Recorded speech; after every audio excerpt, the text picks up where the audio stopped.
सृष्टि आरंभ से ऋषि मुनियों की ऋणी हैं।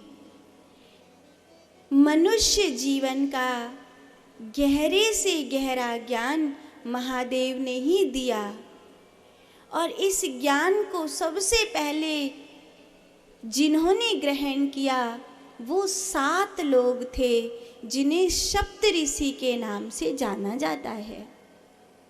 सप्त ऋषियों ने महादेव से ज्ञान ग्रहण किया और उसे सारे संसार में बांटा। ये 7 ऋषि अलग अलग जगह पर गए और इन्होंने महादेव के उस ज्ञान को संपूर्ण सृष्टि के लिए कहा। महादेव की जो ज्ञान की श्रृंखला है वो शिव संहिता में आपको बहुत विस्तार से मिलेगी। दूसरा, विज्ञान भैरव तंत्र में दुर्भाग्य ये है कि आक्रमणकारियों ने जो वास्तविक लिपि थी विज्ञान भैरव तंत्र की वो जला दी। अब हमारे पास विज्ञान भैरव तंत्र की जो भी व्याख्या है, चाहे वो विपस्सना की हो, तंत्र की हो, हठ योग की हो, ज्ञान योग या कर्म योग की हो, वो सब वही व्याख्या है जो उस समय के ऋषि मुनियों को याद रह गई थी। ये देश ऋषियों का देश है, ये देश सन्यासियों का देश है। बहुत बार इस देश में आक्रमणकारी आए हैं, बहुत बार ऋषियों की खोज को मिटा देने का प्रयास किया गया है। गुरुकुल पद्धति को नष्ट किया गया है।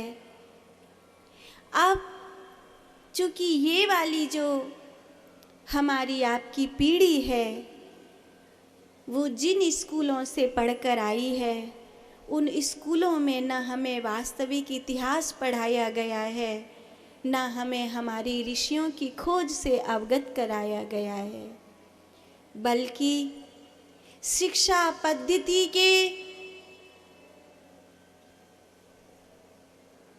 हिरास के कारण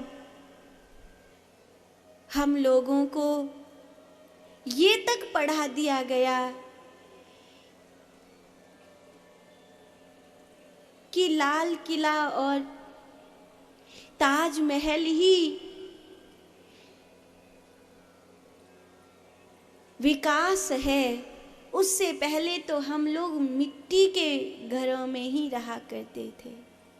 ऐसा नहीं है, ये सब झूठी बात है।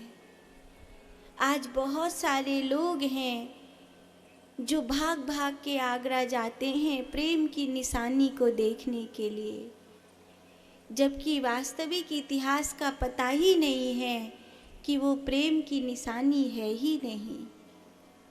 वो तो मरघटा है, वो प्रेम की निशानी नहीं है, वो तो कब्र है।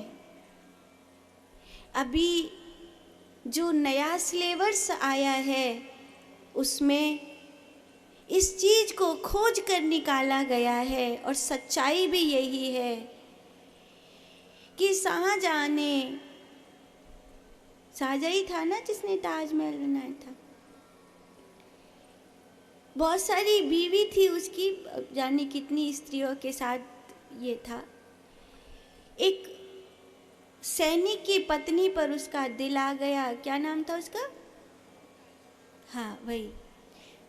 तो उसने मना कर दिया निकाह करने के लिए, क्योंकि सुना है कि कभी कभी इन लोगों के यहाँ साप्ताहिक निकाह, महीने का निकाह भी होता है।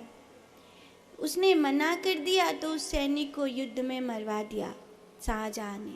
अब वो विधवा हो गई। इन लोगों के यहाँ बॉडी को कब्र देना, शरीर को कब्र देना ज़रूरी होता है। तो जब तक उस सैनिक की शरीर को कब्र नहीं मिलेगी, जब तक वो उसकी बात को मानेगी नहीं, तो उसने शाहजहां की बात मान ली, अपने पति को कब्र नसीब हो जाए इसीलिए। पहले से उसके 10 बच्चे थे, फिर उसके बाद शाहजहाँ से उसका निकाह हुआ, 11वां और पैदा हुआ। कहते लगभग 12वां बच्चा पैदा करने में उसकी मृत्यु हो गई। जब उसकी मृत्यु हो गई तो शाहजहाँ को कहीं भी शांति नहीं मिलती थी, बहुत बेचैन रहता था। तो उसने हिंदू सन्यासियों से पूछा कि मुझे शांति कैसे मिलेगी। और हम भारत के लोग हैं, हम हमेशा से दूसरे के लिए तो सब कुछ उड़ेलने को तैयार रहते हैं। तो सारी जो कला थी वो बता दी कि इस तरह वास्तु के हिसाब से एक गुम्मद बनेगा और उसमें अगर उस स्त्री को, मुमताज़ नाम था ना, उसको जगह दे दी जाएगी तो उसको शांति मिल जाएगी, उसकी रूह को शांति मिल जाएगी, तो तुम्हें भी शांति मिल जाएगी।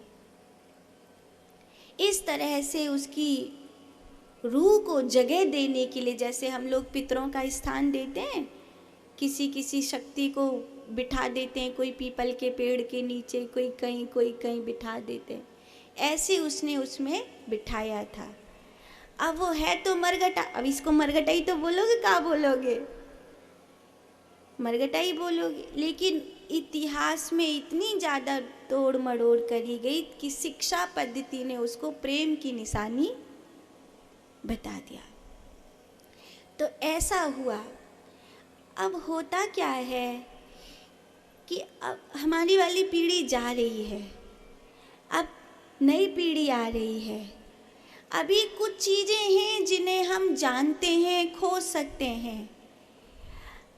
जो विज्ञान ने अब बताया है वो तुलसीदास जी ने 400 साल पहले बता दिया था कि सूर्य की गति ये है। ऐसा नहीं है कि हम लोगों के यहाँ तरक्की नहीं थी। तो पुरानी चीज़ों को अगर फिर से गुरुकुल पद्धति की तरह हम खोजें, सुने, जाने, समझें, तो अपनी जो अभी की पीढ़ी है उसको बता सकते हैं।